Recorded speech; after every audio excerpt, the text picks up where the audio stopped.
So, in this lesson, we will learn that artists' choice of material and the manner by which they use these materials are at the heart of making art, and that this evolves process and transformation.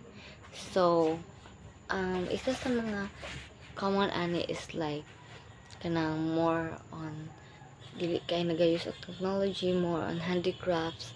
Tara jud nag-start ang art since sa unang panahon wala pa man jud mga technologies, wala pa tayo i-use ng mga butang na magdali lang paghimog arts, but ang pinakadali jud is ato ang kamot. Yes, mura siya ang ginagamit sa una.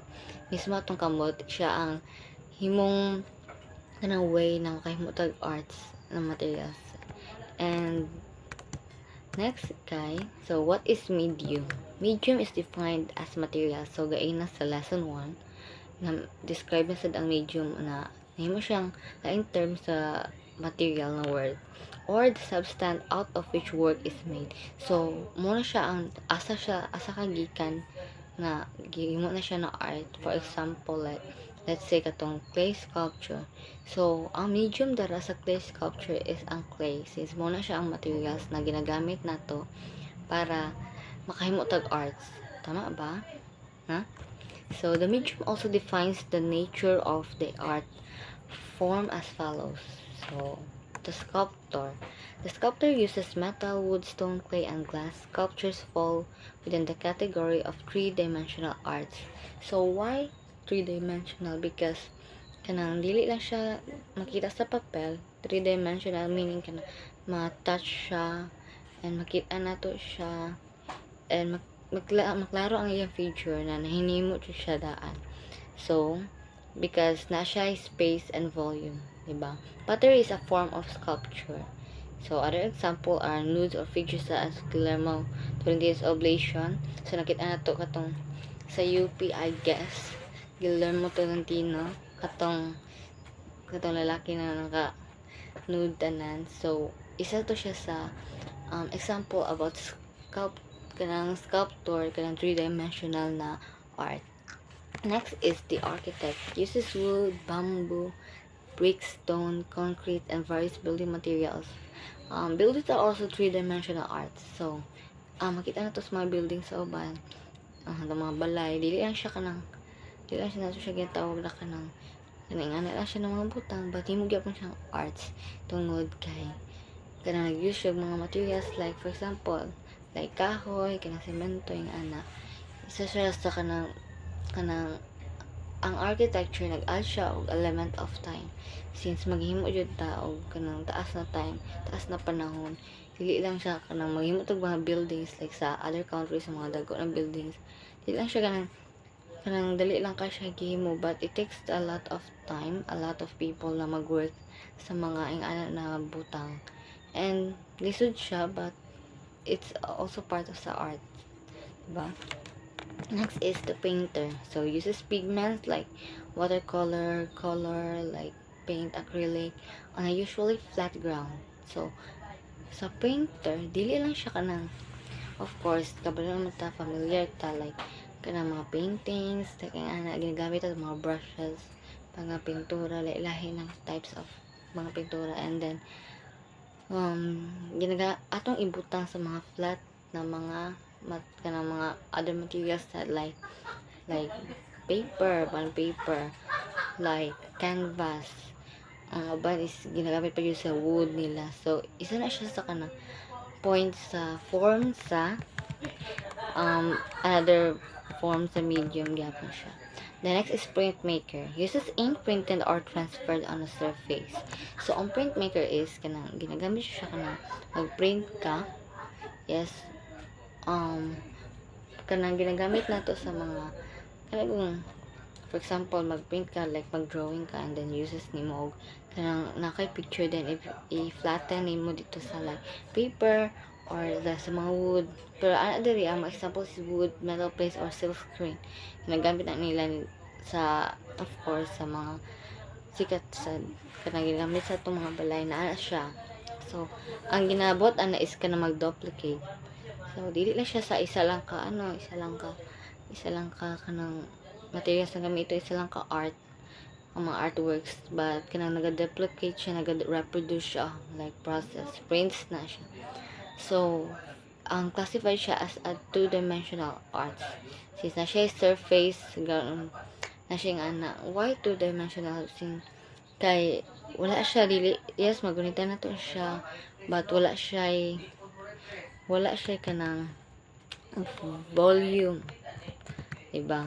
Wala siya volume, dili nato na siya makita lang nato, mahikapan lang nato, ma-feel lang nato, but kanang lahi siya, flatten siya, dili nato mahikapan ang texture niya.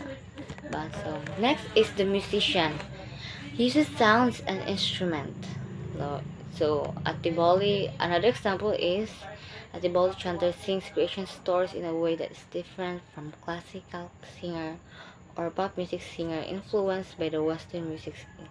So Atiboli chanter sings, wala ko kakita about sa mga Atiboli nagkanta sila, but I think it is more tribal, cultural, more about like that, because it is influenced, since the classical singer, pop music singer right now, the most popular songs na nakakuha nato sa tong panahon are most influenced by the Western, like Americans, like that, and especially right now from the Korean, like K-pop, of course, influenced like that.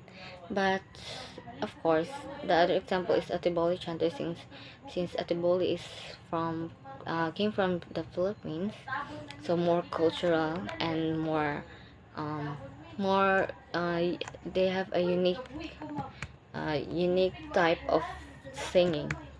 So, ganyan siya. So, then next is the dancer. Dancer uses the body and its movement. Dance is often accompanied by music, but there are dances that do not rely on musical accompaniment to be realized. So, dancers, of course, na himo na to ni siya. Some other people, like, they made it as lifestyle, like, routine na nila ang magsayaw. And dance is accompanied with music of like tagang classic dance, like hip hop, folk dance, like that, modern dance, jazz, like nga na. But there are some dances na wala lang nag-rely sa music, like of naama siguro uban jud nga na, like they use their body lang to to comprehend and to kanang mag relay sila of message through body without music lang. So dance can tell stories, but other times they convey abstract ideas that do not rely on narrative. So kasagaran sa mga dance na siya stories, it kanang depende sa mga na-create if mag-make sila about stories, but of course dance is kanang another way to express ourselves, gyapon siya, diba? So nga lang siya. So the next is theater artist. Theater artist interrogates all the arts and uses a stage, production design, performance elements, and script to enable the visual, musical, dance, and other aspects to come together as a whole work. So a theater artist is overall na yan. So there are musical, there are dance and performance, drama, and the theater. Since it is theater, it is more like stage production, like that. And kanang daghang tao na gina-involve ana, because daghan siya klase-klase na detalye na ihatag. Dili lang siya like magdrama lang, but there are some like opera ana, like singing and dancing, because tara siya another way na makakatch o kanang interest sa mga tao. Then the next is the photographer, and filmmaker use the camera to record the outside world. So, ang kalahian sa photographer is of course naga picture lang siya about especially like ng mga sikat karon na events, like there are lots of photographers karon na nag-adto like sa kanang ginabahaan karon, like Tugigaraw, Isabela from the Luzon part, who take pictures of what really happened in that place. So daghang makarelate tungod kay naan ni mga photographer, while the filmmaker uses like documentaries, like movies, and screenplay performance images na nagalihok-lihok through computers and through sa mga actions sa ubang tao. So, ang filmmaker is more about like videos. So, lahi siya sa photographer. Okay? The writer of the novel, poetry, so novel, poetry, non-fiction, and fiction uses word. So, a writer, of course, lahi-lahi, magklaseng-klaseng writer. So, tanan writer is lahi-lahi kanang layunin good, lahi-lahi sila objectives about silang gina-write na ay mga non-fiction and fiction, dagan siya klase. But, of course, gina-use lang nila ang words like that at lahi-lahi man og kanang skills ang tao. And, gina-take lang nila advantage ang ilang mga skills tungod kay muna siya ang ilang strength, di ba? Okay, next is the designer, the performance artist, and the installation artist. So, muna siya, the designer, the performance artist. So, isa rin na sila sa like mga theater artist, like nga na. Since ang designer, ang performance artist, the performance artist is dili na siya mawala, of course, sa mga theater and photography, dili siya mawala. Kanang naadyo na sila per 20. Because sila ang nagatabang sa mga like director, like sa mga gusto jud nang kinahanglan jud og kanang project, mag-make sila project nga na. And next is, on the basis of medium, the arts can be classified as, okay, so classified as practical, environmental, pictorial, auditory, narrative, dramatic, and musical. So, sa medium, mga materials, lahi-lahi siya, like practical, environmental, lahi-lahi mga klaseng way na ma-describe as medium, as materials. Kaya ang arts, dili lang siya sa isa lang ka form, but daghan siya, daghan klase-klaseng arts, and daghan sa klase-klaseng mediums na ginagamit sa mga tao karon, sa mga artists, sa mga performers na kinang nag-make sila og another way, like another type na sad about medium, since nag-evolve ang world, nag-evolve sad ang mga arts, and especially sa mga materials like medium or mediums baka. So, the musical arts include music, poetry, have perceptible rhythm, and can be sung or danced. So, of course, musical, you can see the High School Musical, diba? Like, naa sila kanta-kanta, and then nasa sayaw, like that. And then, muna siya, muna siyang tawag na musical arts. The practical arts naman is immediate use of everyday and business like design, architecture, and furniture. So, practical arts, kanang ginagamit nila sa mga palibot nato. So, ginagamit siya sa mga business like kanang mga interior designs.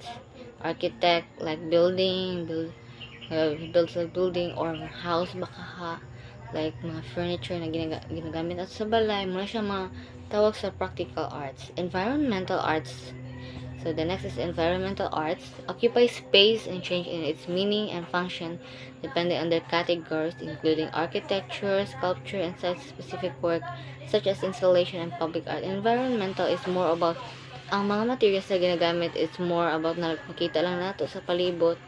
And of course, ang architect and sculpture is dili lang muna siya kanang mga mediums na ginagamit like nga na pinali, but mostly jud is kanang makita nato sa palibot nato, right? Daghang klase-klase materials na mahimo. There are some other artists na nagahimo sila o so daghang mga artists na kanang lahi-lahi ng mga inventions about like mahimo sila mag-create sila another medium or materials na. Next is pictorial works. So, apil na siya ang painting, drawing, graphics, and stage production design. So, ang pictorial works, apil na siya sa kanang kanagong ginagamit na to, makita na to, like on the flat ground, no? Dara, para sa tutoy nimo, charot. So, makita siya flat ground, like mga painting, drawings, graphic, and mga pictures, mga props, ana siya ang pictorial works. Kanang visual, more about makita sa mata sa mga tao. Nga na siya. Next is narrative. So, Asa na dira ang mga performance, nga na siya, drama, music, dance, narrative, more on making story. Ano siya ang narrative, kanang, naa siya kanang, sunod-sunod kung saang, kuan, na siya stories, na siya kwento sa imong pag-perform. Nga na siya. Okay?